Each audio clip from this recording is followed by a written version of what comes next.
আমি সুশান্ত কুমার, সহকারী শিক্ষক। Dear students, how are you? Certainly fine. I am fine too by the grace of Allah. Anyway, our today's topic is pronoun. Dear students, তোমরা জানো pronoun বিষয়টা কি, pronounটা কি? আসলে আমাদের জানতে হবে যে pronoun হচ্ছে নাউনের পরিবর্তে ব্যবহৃত শব্দ যা ওই নাউনকে নির্দেশ করে সেন্টেন্সে বসে, সেটা হচ্ছে প্রোনাউন। এই প্রোনাউন হচ্ছে ৮ প্রকার। এই ৮ প্রকার প্রোনাউনের মধ্যে আমরা আজকে ৪ প্রকার প্রোনাউন নিয়ে কথা বলবো। তার মধ্যে প্রথমটাই হচ্ছে রিলেটিভ প্রোনাউন। কি বলেছি? এই রিলেটিভ প্রোনাউন হচ্ছে আমরা কথা বলবো রিলেটিভ প্রোনাউন নিয়ে। তারপর থাকবে ডিস্ট্রিবিউটিভ প্রোনাউন, রিফ্লেক্সিভ প্রোনাউন, আর একটা থাকবে তোমাদের কি, সেটা হচ্ছে তোমাদের রেসিপ্রোকাল প্রোনাউন। এই ৪ প্রকার প্রোনাউন নিয়ে আমরা কথা বলবো। ক্লিয়ার? তাহলে আমরা রিলেটিভ প্রোনাউন নিয়ে প্রথম আলোচনা শুরু করি। ডিয়ার স্টুডেন্টস, এই যে রিলেটিভ প্রোনাউন, এখানে কিন্তু এই যে রি শব্দের একটা অর্থ রয়েছে। রি মানে হচ্ছে ব্যাক, রি শব্দের হলো ব্যাক, আর লেটিভ শব্দের হলো সম্পর্ক। তাহলে ব্যাক মানে পিছনে। তাহলে আমরা বলতে পারবো দেখে যে প্রোনাউন কি করে পূর্বলিখিত কোন নাউনের পরে বসে ওই নাউনকে নির্দেশ করে এবং একই সাথে সে দুটো সেন্টেন্সকে যুক্ত করে। নাউনের সাথে সম্পর্ক রেখে একই সাথে সে দুটো সেন্টেন্সকে যুক্ত করে, এটা হবে রিলেটিভ প্রোনাউন। তাহলে কেমন হতে পারে? ধরো আমরা একটা সেন্টেন্স দিলাম এখানে, I saw the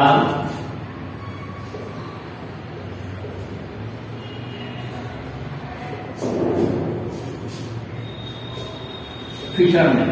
I saw the fisherman. পরের সেন্টেন্স হতে পারে he was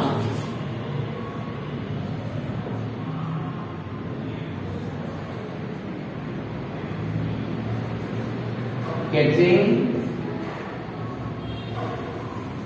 fish। মনে করেন দুটো সেন্টেন্স, এই দুটো সেন্টেন্সের মধ্যে এই দুটো সেন্টেন্সকে আমরা বিষয়টি যেমন আই স দ্য ফিশারম্যান, আমি জেলেটিকে দেখেছিলাম।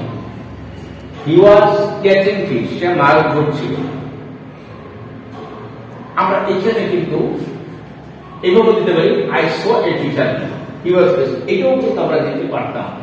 তাহলে যদি এরকম হয় আমরা এখানে আমরা এইগুলো দিতে পারি I saw a fisherman was catching fish. এইখানে কিন্তু আমরা এই সেন্টেন্সটাকে এইভাবে দিতে পারি। হতে পারে এরকম কি, আই স দা ফিশারম্যান, আমরা দুইভাবে দিতে পারি। কিন্তু আই স দা, কারণ এই ফিশারম্যানটার কথা এখানে কিন্তু প্রথম বলা হচ্ছে, কিন্তু পরে করতে আবার সেই ফিশারম্যানের কথাই বলা হচ্ছে নির্দিষ্ট করে। এই জন্য আমরা এই সেন্টেন্সটাকে এইভাবে দিলেও আমরা পাই। যেমন হতো আই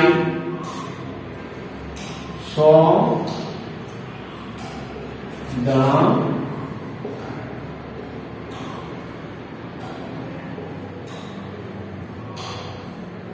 fisherman, আমি জেলেটিকে দেখেছিলাম,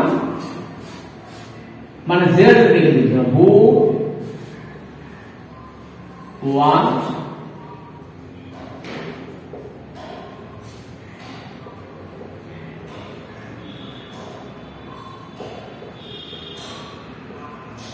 ক্যাচিং ফিশ, দেখে না মাছ ধরছিল। তাহলে এই দেখো এখানে এমন একটা প্রোনাউন নিয়েছে হু, এই হুটা কিন্তু একটা প্রোনাউন, আর এটি রিলেটিভ প্রোনাউন। কেন? ওই যে প্রোনাউন পূর্বলিখিত নাউনের পরে বসে ওই নাউনের সাথে সম্পর্ক রাখে, সম্পর্ক স্থাপন করে এবং একই সঙ্গে দুটো সেন্টেন্স যোগ করে। এই যে একটা সেন্টেন্স এবং এইখানে একটা সেন্টেন্স, দুটো সেন্টেন্স যোগ করে, সেটা হচ্ছে রিলেটিভ প্রোনাউন। ক্লিয়ার? তাহলে কি দেখো, I saw the fisherman was catching fish, আমি সেই ফিশারম্যানকে দেখছিলাম যে কিনা মাছ ধরছিল। ক্লিয়ার? এইটা হচ্ছে রিলেটিভ প্রোনাউন। তো রিলেটিভ প্রোনাউন গুলো সেন্টেন্সের মাঝখানে বসে, খেয়াল রাখবা। আর যখন তারা এই প্রোনাউনটি যখন মানে প্রশ্ন জিজ্ঞাসা করার জন্য সেন্টেন্সের শুরুতে চলে আসবে, তখন সে হয়ে যাবে ইন্টারোগেটিভ প্রনাউন। ঠিক আছে, এই রিলেটিভ প্রনাউন ইন্টারোগেটিভ প্রনাউনের মধ্যে পার্থক্যটা বলে দিলাম। ঠিক আছে, তাহলে এটা হচ্ছে রিলেটিভ প্রনাউন। আচ্ছা, তাহলে এবার আমরা যাব 2 নম্বরে। রিলেটিভ প্রনাউন পর আমরা চলে যাই, পরটা হচ্ছে ডিস্ট্রিবিউটিভ প্রনাউন। তাহলে রিলেটিভ প্রনাউন আমরা হচ্ছে কি, এর পরটা কি, পরে হচ্ছে আমরা দেখব 2 নম্বর। 1 নাম্বার আমরা যদি এখানে যাই, আমরা নাম্বার 2 তে আমরা দিতে পারি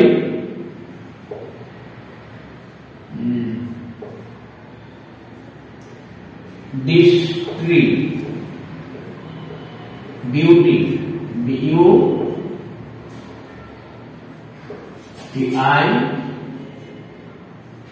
ডিস্ট্রিবিউটিভ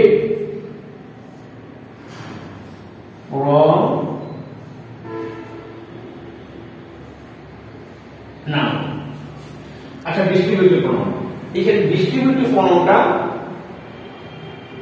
কি? তাহলে যে প্রনাউন দ্বারা দুইটি ব্যক্তি বা বস্তুর মধ্যে বা দুই বা ততোধিক ব্যক্তি বা বস্তুর মধ্যে প্রত্যেকে আলাদা করে বোঝানোর জন্য ব্যবহৃত হয় বা বোঝানোর জন্য ব্যবহৃত হয় বা বোঝানো হয়, যা প্রনাউন দ্বারা, সেগুলো হচ্ছে ডিস্ট্রিবিউটিভ প্রনাউন। কেমন হতে পারে? যদি আমরা লিখি each of the boy has a pen, মনে করা সেন্টেন্স লিখলাম each, each of the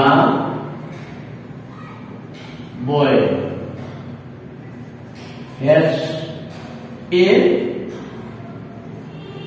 pen. Each of the boys has a pen. বালকের মধ্যে প্রত্যেকেরই একটি করে কলম আছে। ইচ এ দেখো প্রত্যেকে আলাদা করে বোঝানো হচ্ছে।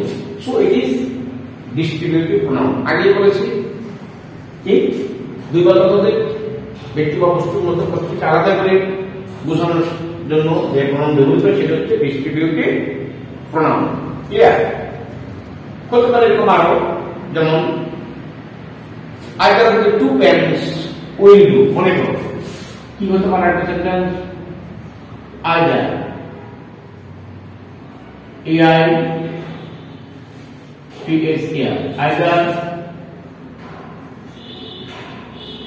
of the two parents will do, মানে দুটি কলমের প্রত্যেকটি দিয়ে বা প্রত্যেকটি কলমে চলবে, মানে কাগজ যদি এটি বলছে either the two pens will, দুটি কলমের প্রত্যেকটি দিয়ে কাজ চলবে। তাহলে এই যে আইদার, এটা হচ্ছে একটা ডিস্ট্রিবিউটিভ প্রনাউন। ক্লিয়ার? তাহলে আমাদের ডিস্ট্রিবিউটিভ প্রনাউন চলে গেল। তাহলে প্রথম গেল আমাদের ডেমনস্ট্রেটিভ, এবার আসলে ডিস্ট্রিবিউটিভ। এবার আমরা চলে যাব 3 নম্বরে। মনে করো 3 নম্বরে আমরা চলে যাব রিফ্লেক্সিভ প্রনাউন। আরেকটি প্রনাউন হচ্ছে রিফ্লেক্সিভ প্রনাউন, যেটাকে আমরা আত্মবাচক সর্বনাম বলবো। ক্লিয়ার? বানানটা জেনে নেবা। তাহলে 3 নম্বরে আমরা যাব কোথায়? Reflexive pronoun. চলে আসছি আমরা নাম্বার 3 তে।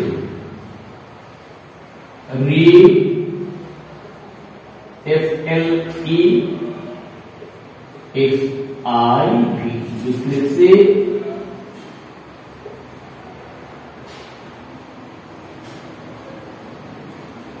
প্রনাউন। এখন এই রিফ্লেক্সিভ প্রনাউনটা হবে পার্সোনাল প্রনাউনের সাথে। এই রিফ্লেক্সিভ প্রনাউন কিন্তু পার্সোনাল প্রনাউনের সাথে সম্পৃক্ত। তাহলে বিষয়টা এরকম হতে পারে যে পার্সোনাল প্রনাউনের সাথে সেলফ বা সেলফস দুটোর একটি আছে, হয় সেলফ SELF অথবা STLVES। সেলফ বা সেলফস যুক্ত হয়ে যখন কি করে অবজেক্টের স্থান দখল করে এবং পশ্চাতে ওই সাবজেক্টকে নির্দেশ করে, তখন তাকে বলা হয় রিফ্লেক্সিভ প্রনাউন। কেমন হতে পারে? এই দেখো, হি কিল্ড যদি আমরা বলি he killed himself, এই দেখো এই হচ্ছে নির্দিষ্ট প্রণাম। এখানে আমরা বলেছি পার্সোনাল প্রণামের সাথে সেলফ অথবা সেলফ, এই যে সেলফ এসএল সেলফ অথবা সেলফ যুক্ত হয়ে যদি পার্সোনাল প্রণাম হতো এখানে দেম থাকতো দেম সেলফ হতো, হ্যাঁ আওয়ার থাকলে আওয়ার সেলফ হতো। আই মিন পার্সোনাল প্রণামটা সিঙ্গুলার হলে সেলফ আর প্রণাম হলে সেলফ এসএলবিএস, এই দুটো যুক্ত হতো। এটি বলা যায় হি কিল হিমসেলফ, মানে সে নিজেকে নিজে নিজে আত্মহত্যা করলো, মানে সে নিজেকে নিজে মারলো আর কি সেটা। তাহলে এই হিমসেলফটা হচ্ছে এখানে পুরোটা হিমসেলফটা হচ্ছে তার একটা অবজেক্ট। আবার এই অবজেক্টের কিন্তু প্রশ্নটা আবার এই হিমসেলফ কিন্তু মানে তাকেই বোঝানো হচ্ছে, সে নিজেকে খুন করলো। তাহলে এটা নিজেকেই খুন করলো, নিজেই হলো সে, আবার সে হচ্ছে নিজে, একই জিনিস বোঝানো হচ্ছে। তাহলে প্রথম যে অবজেক্টের স্থান করলো, আবার সে প্রশ্নটাকে সাবজেক্টকে নির্দেশ করলো। সো এটি হচ্ছে রিফ্লেক্সিভ প্রনাউন। ক্লিয়ার? তবে একটা কথা মনে রাখবে, এখানে এই রিফ্লেক্সিভ প্রনাউনটা আবার তাকে ইমফেসিভ প্রনাউন বলা হয়। ইমফেসিভ প্রনাউন হয় কখন বলছি, যখন এই রিফ্লেক্সিভ প্রনাউনটা ওই যে তোমার যে সাবজেক্টের পরে বা এই প্রনাউনের পরে যখন সে আবার বলবে, বসে কি করবে, আরো বেশি জোর প্রদান করবে, তখন সেটা হয়ে যাবে ইমফেসিভ প্রনাউন। ঠিক আছে? তাহলে এখানে আমাদের এটাও খেয়াল রাখতে হবে যে ইমফেসিভ প্রনাউনটা মানে কি কখন হয়। ওই রিফ্লেক্সিভ প্রনাউন বই হচ্ছে যখন আরেকটা নাউনের পরে বসে বা সাবজেক্টের সাথে সাথে বসে ওই সেন্টেন্সে জোর আরোপ করে, তখন সেটা হবে ইমফেসিভ প্রনাউন। ঠিক আছে? তাই আমরা সিটিং দিক থেকে আমরা বলতে পারি রিফ্লেক্সিভ প্রনাউন সাধারণত সেন্টেন্সের শেষে বসে, আর ইমফেসিভ প্রনাউনটা বসে সাবজেক্টের সাথে বা প্রনাউনের পরেই বসে। এরকম হতে পারে। কেমন হতে পারে? এরকম ইমফেসিভ প্রনাউনের যে এরিয়াটা, এটা আমি দেখাই। এর মধ্যে যদি এমন হতো, মনে করো একটু দেখি যে ইমফেটিক প্রনাউন, আরেকটা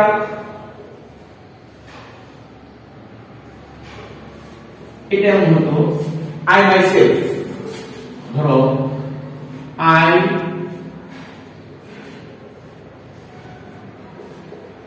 myself did it, মানে আমি নিজে নিজেই এটা করেছিলাম। এমন হতে পারতো আই ডিড ইট মাইসেলফ, আমি নিজে এটা করেছিলাম।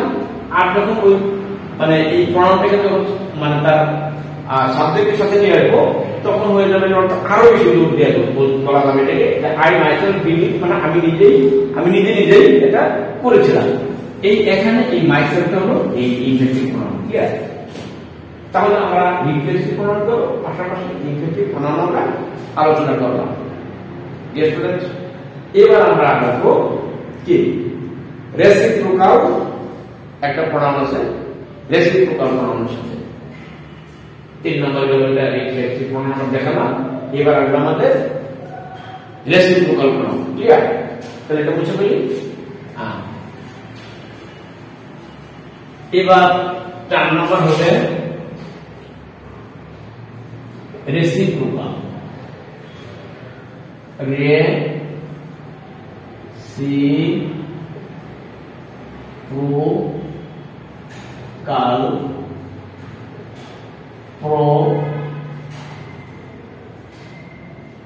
প্রনাউন, যে প্রনাউন দ্বারা দুটি ব্যক্তি বা বস্তুর মধ্যে পরস্পর সম্পর্ক বোঝানো হয়, মানে পারস্পরিক কার্য সম্পাদন হয় এই রেসিপ্রোকাল প্রনাউন দ্বারা বা প্রনাউন দ্বারা ব্যক্তি বা বস্তুর মধ্যে কি হয়, পরস্পর সম্পর্ক বোঝানো হয়, তাদেরকে বলা হয় রেসিপ্রোকাল প্রনাউন। কেমন হতে পারে?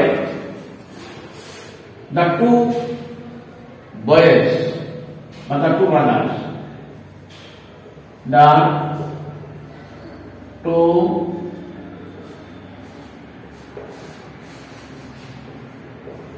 brothers love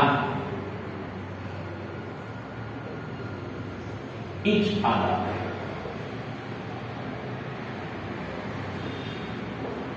The two brothers love each other. The two brothers love each other. দুই ভাই পরস্পরকে ভালোবাসে, মানে একজন আরেকজনকে ভালোবাসে, তার মানে তাদের মধ্যে পারস্পরিক কার্যটা সম্পাদিত হয়। এই যে ইচ আদার পরস্পর বা পারস্পরিক কার্য সম্পাদনে ব্যবহৃত হচ্ছে, এই ইচ আদার যেহেতু তাহলে এখানে রেসিপ্রোকাল প্রোনাউন, ঠিক আছে, এটা হচ্ছে রেসিপ্রোকাল প্রোনাউন। আবার আমরা বলতে পারি এটাকে অন্যভাবে দিতে পারি, আরেকটা সেন্টেন্স উদাহরণ, the boys love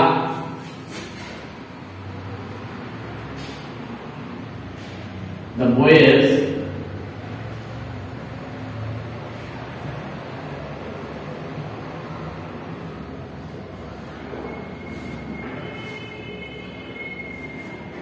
love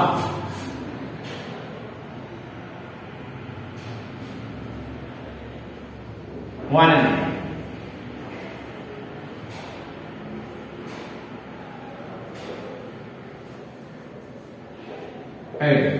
boys love one another, বালকেরা একজন আরেকজনকে ভালোবাসে। এই যে ওয়ান অ্যানাদার আর একটা হচ্ছে ইচ আদার, এই দুটো মনে রাখবা। ইচ আদার বলতে দুজনের মধ্যে পারস্পরিক কার্য সম্পাদিত হওয়াকে বোঝায়, আর ওয়ান অ্যানাদার হলো দুইয়ের অধিক পারস্পরিক কার্য সম্পাদন বোঝাতে ওয়ান অ্যানাদার বলতে হয়। ক্লিয়ার? তাহলে প্রথমটা হচ্ছে দুই ভাইয়ের মধ্যে একজন আরেকজনকে ভালোবাসে, আর পরেরটা হচ্ছে বালকদের মধ্যে পরস্পরকে ভালোবাসে। তাহলে এখানে ইটাদার ক্ষেত্রে দুই মানে সংখ্যাটা থাকবে সবসময়, আর দুইয়ের অধিক যখন হবে তখনই হবে ওয়ান অ্যানাদার ব্যবহৃত হবে। ক্লিয়ার? তাহলে এই হলো আমরা চার প্রকার আজকে প্রোনাউন নিয়ে কথা বললাম, ঠিক আছে। তাহলে ডিয়ার স্টুডেন্টস, আশা করি আজকের এই ক্লাস থেকে তোমরা বিষয়গুলো অনুধাবন করতে পেরেছ। বাসায় গিয়ে যখন নিজেরা আরো বেশি চর্চা করবে একা একা, নিজেদেরকে তোমরা আরো বেশি শিখতে পারবে এবং জিনিসটা তোমাদের কাছে পরিষ্কার হয়ে যাবে। ঠিক আছে? তাহলে for the time being, I want to finish my discussion here, dear students. No more today. Thank you all. Thank you everybody.